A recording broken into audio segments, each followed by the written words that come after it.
All right, welcome to Witchpolice Radio. I'm here with someone who I think I must have discovered what you do over Instagram. I tend to follow everything I could find that has Winnipeg or Manitoba in the location or the name.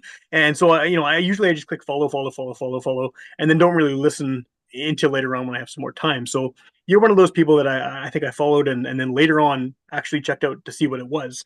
And we're gonna obviously get into what it is that you do. And I think that's maybe the best way to start this off. If you want to introduce yourself and just give some background about what it is you do with your label and the music you make. Yeah, certainly. My name is Adam Lavoie. I've been making music for, good 25 years or so. Just a few years ago, I decided to actually uh, put it out there. I've just been kind of writing for myself all these Okay. years and never did anything with it. And I don't know where, I guess it just came time where I thought I should actually share my music with, just put it out there, see what happens. So and because I have so many different ideas, projects, and everything, I didn't really know where to start. So I thought, well, I guess I should have this umbrella term. So I created this label, we'll say. Right. Um, I've got quite a few, we'll just call them bands, but they're all just various projects.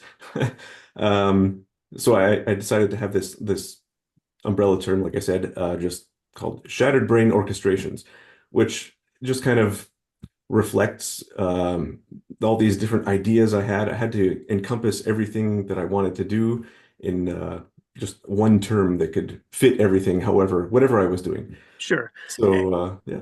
And if you look at So the label, you look at the Bandcamp page, it certainly looks like there are a lot of bands on this label, but this is all you, right? yes, they're all different bands, but they're all just me. Yes. Okay. Okay. I have various guest artists who I collaborate with in various forms. Like I've one of my bands, he wrote all the lyrics. One of my Okay. friends wrote all Okay. the lyrics. Another one, someone contributed the photography to. Just mostly though, it's just me. Yeah. So why all the different projects? I mean, do you think that they're sonically different enough that certain songs fit sort of with this project, or maybe a better way of approaching that question is, do you write specifically for one band or another, or do you just write the music and then sort of see where it fits after that? Um, a little bit of both. Sometimes I have an idea. I don't quite have an idea of where it's going to head. Yeah, I have this certain timbre in my mind and where it will sonically fit. But usually I can't dedicate myself to a specific genre and find that a certain music is like, I'm not going to say, okay, this is going to be this and focus solely on this one idea. I go in very different directions all the time. Like sometimes I just break out the Korg and I just want to write some electronic music for some reason. yeah. Other times I'm in a very black metal mode and I just want something just harsh and aggressive and fast. So I can't my ideas are very distinct and I don't blend them very well. So yes, I do find it appropriate that I have to have certain bands, we'll call them, to Yeah. dedicate the sound to. Yeah. Do you have is there sort of a main band? Like, is there one that you sort of consider to be your main project that you focus most of your creativity on? Um, lately, yes, I've been focusing on a black metal specifically because I've released two albums so far, and I'm currently working on some material for a third. Cool. So that is, I guess, my biggest project I've been working on so far. But other ones I've dealt with, like I said, the electronic stuff on occasion. I just write a whole bunch of electronic stuff. I use the term write loosely. I just kind of make it up as I go, very improvised, and it just Yeah, yeah. goes wherever it goes. But yeah, I'd say right now I've focused on my black metal project called Varkt. Yeah. Right. And so Vark, I mean, you sent me a copy of the tape, which was awesome. And Yeah. that was put out by a label in Hungary, is that right? Yes. Well, it has various releases actually. Right, right. I did it. My first album I just released myself. It's completely DIY. And then I contacted this label based in Colombia, actually, Masters of Chaos, and he liked the stuff, so he put it out on CD. Cool. And then for my second album, he actually introduced me to this vocalist, lyricist. He's actually a multi-instrumentalist based in Hungary. Okay. I got in touch with him, shared my music with him and said, I've done lyrics myself, I've done the vocals myself, but I don't like my own vocals. So I thought, hey, can you do this for me? And he was happy to do it, and he nailed it. He got the exact sound I needed for it. So yes, he released it on tape in Hungary and sent me a few copies, which I then Yeah. sent on to you. Well, it's awesome. Yeah, I appreciate the getting the physical copy, and it's very cool that I guess like the era we're in right now with the internet and with the way people sort of share music, you have this ability to find people in Colombia, find people in Hungary, find people who like what you're doing or are interested in those styles, just like anywhere in the world. Yeah, it's amazing what we can do just by simply networking. Like I never thought that I'd be in touch with these people from all around the world to release my music and collaborate with. It's great. Yeah, it's really, Yeah, yeah. I always complain about the internet. We're living in a dystopia and all the streaming and everything like that. But I mean, there are benefits, and I think that's one of them for sure. The ability to collaborate with people, really from anywhere, from the comfort of your own home. absolutely. Yeah, I understand the downfalls as well, but I try to focus on the benefits such as this. And there's no other way I could have contacted anyone, done collaborated with anyone without it. Yeah, So yeah. Well, absolutely. then I guess the follow up question to that would be, do these exist? Do these projects exist live, or is it all strictly recording projects only? Um, I don't know. I guess I do. I'd like it to be live, but I can't. I don't know. I can't seem to bring myself to do it, or I Okay, don't have the time. And I've been on stage a few times for various other reasons. Like, actually, I'm primarily a pianist. okay, So okay. growing up, I did recitals and stuff like that. Never quite comfortable, just being the center of attention with a live audience. Sure. So it's kind of ironic that I've chosen this field of music that is meant to be performed, but I not comfortable performing in front of people. So as far And as you've chosen to be a live, solo artist too, so you're the both sides of that, right? You got the performance part and you're the focus of attention if you ever do it live. yes, exactly, yeah. So yeah, I envision I have this ridiculous idea that I can just say, here are various members of a band, here's all the pieces to play that I've created. Now just Yeah, go ahead and do it. And it's like, okay, that's me, but not me. I yeah, so as far as live, um no, no. I can't see myself doing it unless I had a whole bunch of volunteers who would just play exactly what I told them to do. right. Well, that makes sense because a lot of this stuff, I mean, there's obviously more than one instrument happening on a lot of these recordings, right? So Right. you would just necessarily need a band to even attempt them. Yes, exactly. I mean, I could pre-record most of the instruments and then play live one instrument, but I feel that's kind of silly, honestly, just to have myself record everything and just to play one of the many instruments along Yeah, with myself. Seems yeah, kind it'd of be weird. unusual. People do it for sure, but yeah, it would be Yeah. yeah. I can see the awkwardness of attempting that for sure. I don't know if I do it. Yeah. Um, so I mean, because you're not playing live shows. I mean, most people I talk to on this show are whether they regularly tour or play shows in the city frequently.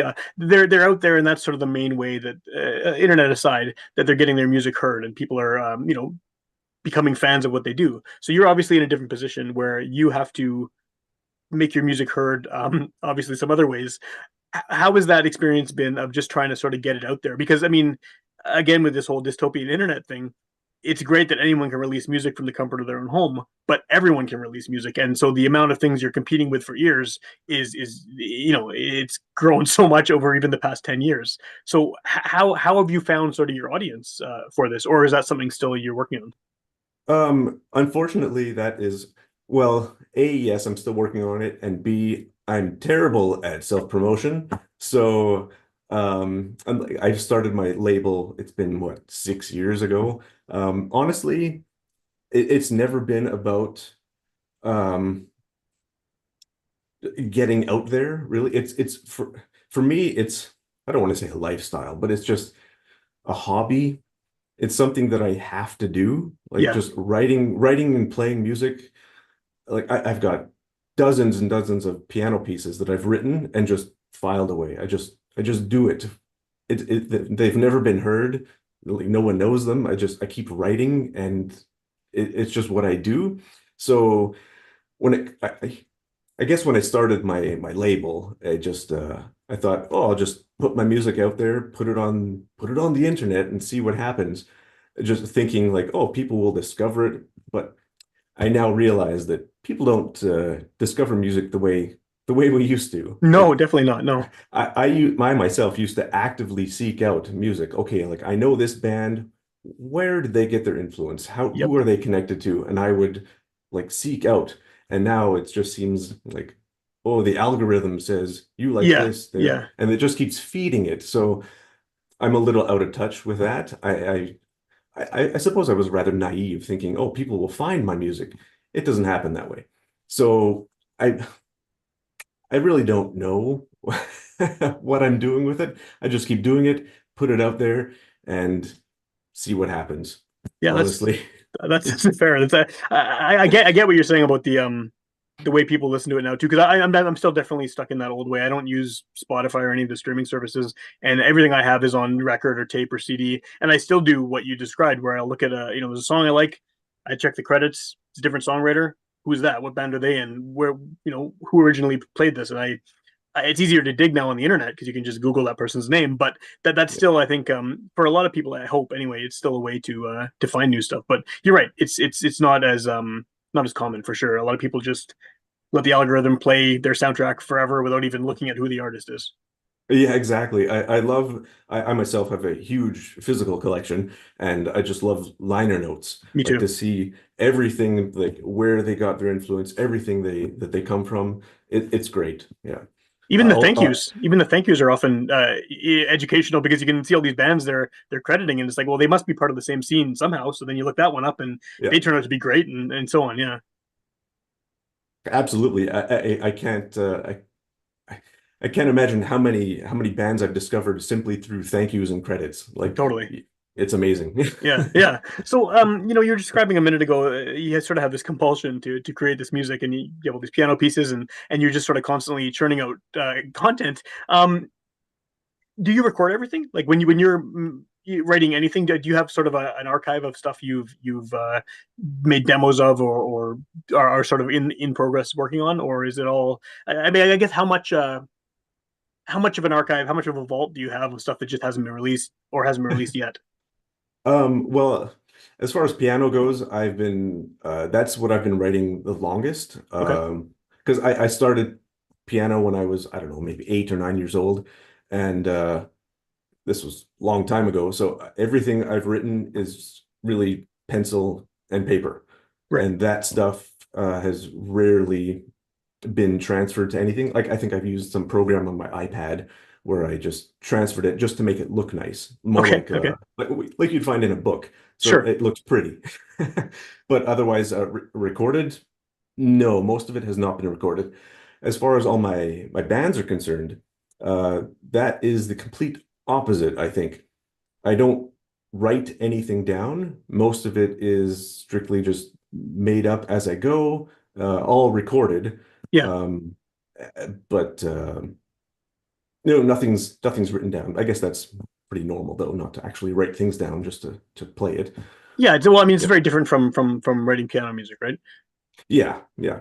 So yeah, all my bands, I just record it and mix it, master it, let it go. See what happens, see who finds it. Yeah, Exactly. Yep. yeah. So I guess how do you get from the piano background to playing music that, I mean, as the label's name implies, a lot of it, most of it is very aggressive.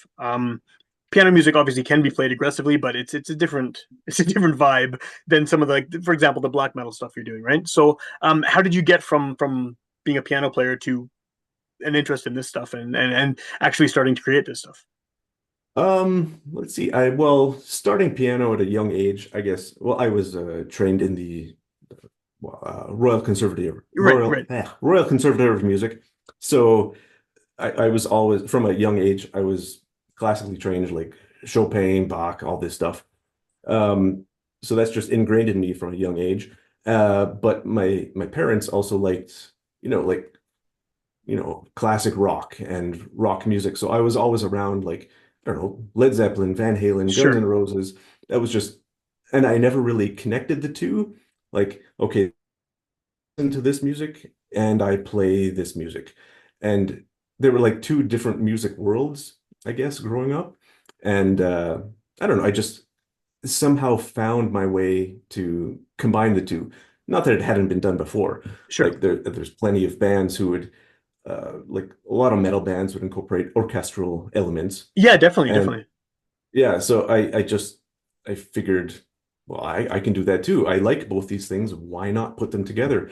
So I guess I have certain projects that do that. Not all of them, but I guess just listening to music and like I said before, reading liner notes, discovering where the roots are of all these bands. Yeah, I just kind of found my way to other genres. Like I delved into punk, hardcore punk, and then a lot of English punk and oi, and then yeah, metal, power metal, black metal. It just all these different directions, and I incorporate everything.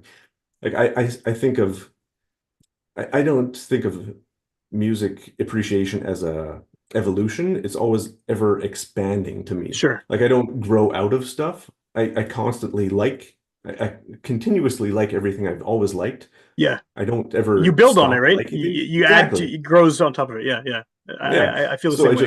I have this bubble that keeps expanding of all this music, and it just, elements get blended together. And I think, okay, this actually works well with this. Like classical and romantic music can actually be quite metal, if you will. Sure, yeah. Yeah. Well, there's a lot So of feeling in it, right? I mean, there's a lot of emotion, whatever that emotion might be, in both styles of music, and they're both really good at sort of portraying that sonically. I think so. Yeah. Yeah. It evokes a lot of emotion. Yeah. Yeah, yeah. Hmm. So, I mean, as we've sort of established, you don't have a big audience for this yet. Hopefully, it grows. It continues to grow. It's that part of the challenge is finding people who are into what you're into. But if someone is hearing this for the first time and is just learning about you, wants to delve into your catalog, you got a lot of stuff out there. Is there sort of a starting point where you would direct someone if they wanted to just sort of delve into what you have? Oh boy. Well, I try to dabble in all the genres. So, I mean, if you want black metal, I got Varked. If you want this like crusty punk metal type stuff, that would be Tot Bedloin. Um, I also have my hardcore power violence, which would be Don Calfa. Yeah. That part that one I find is quite aggressive and humorous at the same time. Well, I think so anyway. Um, but I also have my electronic stuff, DJ Axcale. Okay. Um, what else? Where to start? I don't know. I mean, I don't think I have a very good introductory point. Right. Maybe I try to dabble in everything a little too much. I try to get everyone's attention all at the same time. I don't want to spread myself too thin, but it depends what you like. I mean, I've also actually written some recently, a little bit of a tangent. Sure. I I have a an appreciation for 70s Italian giallo films. Okay. I don't know if you're familiar with. I know what they are. I'm not like a super versed in them, but I'm aware of the genre. Yeah, yeah. Okay, yeah, and the soundtracks I find are very eclectic. There's something special about them that have this atmospheric sound. I've written a whole bunch of pieces that I feel would fit with like movie soundtrack type Oh, stuff as cool, well. cool. So that I haven't released yet. I just went on a rant, if you will, just recording this giallo inspired 70s music just with my keyboard.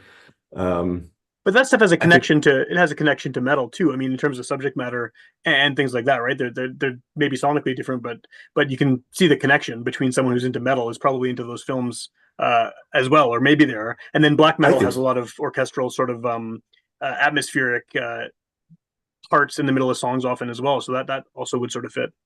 absolutely, yeah. Yeah, I think there's this weird like somehow it mixes well. You get this harsh, aggressive, just intensity, and then it to have it I don't know, just completely turn on its head and have this very I don't want to say light, but just something this relieving about these atmospheric type interludes. Yeah, And I don't know, it balances quite well. And I do the same thing.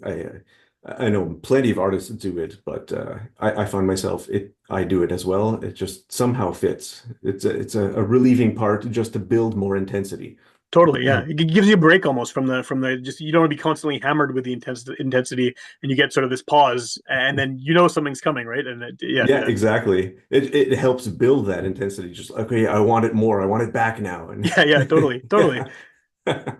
So if someone's hearing about you for the first time and they want to check out the music, what's the best way to find you? I mean, obviously it's online. Where would you direct someone to find your stuff? Um, I I do have a my Instagram. That's primarily what I use. Just Shattered Brain Orchestrations. Um, I have a Facebook page which it just it populates as well from Instagram, Oh I yeah, guess. okay, yeah, yeah. But Bandcamp is where you'll find all the music specifically. Again, just Shattered Brain Orchestrations. Um, that's pretty much it. I do have some physical releases. I don't actively sell them, put them out there. Um, but yeah, that's about it. Just on Bandcamp. I do have a few. Actually, I'm on Spotify as well. Okay. I don't use Spotify myself, but I just put it on there. But recently, I think a few of my releases have been taken down because I've been accused of paying for streams or something like that. So I don't know what happened. So I don't know. I don't get streaming. How do they determine that? I wonder. Like, I mean, it doesn't seem like you're the type of person who would be you're doing the type of music where that would be sort of part of the strategy, you know? Yeah, I have no idea what happened. Apparently, I think this happens to a lot of people where it somehow something gets picked up and thrown on this bot or Right. streaming thing or something, and then it's just a whole bunch of fake streams. Like you get a spike in your listens, and then Spotify flag that's fake. You must be paying for it. I have never done such things, so I don't know. Yeah, yeah. So they basically cancel a bunch of releases. So there's a few that aren't on there anymore. But they're on Bandcamp. People can get them on Bandcamp if they want to find Exactly. them. Yeah, Yeah. cool, cool. Bandcamp's a better place to go anyway. It is, it is. Yeah, the artists get more money. You can. Is that where you can buy the physical stuff as well? Is that do you sell that on Bandcamp? Um, I I don't really. I guess I probably should, but I like I said, I'm so spread thin doing all this stuff that I'm not really actively engaging my audience, which is Yeah. probably a terrible thing to do. I just I'm too naive to figure people will find me. Yeah. And then because you're very prolific in terms of the amount of stuff you've put out already. Do you have a bunch of stuff in the can that's sort of ready to be released in the near future? Currently working on my third release for Varkt. I do have a lot of things I have probably shelved for years. I could probably come back to any project and just get right back into it just like that. But currently, I'm quite black metal focused. Okay. Yeah. Cool. Cool. Awesome.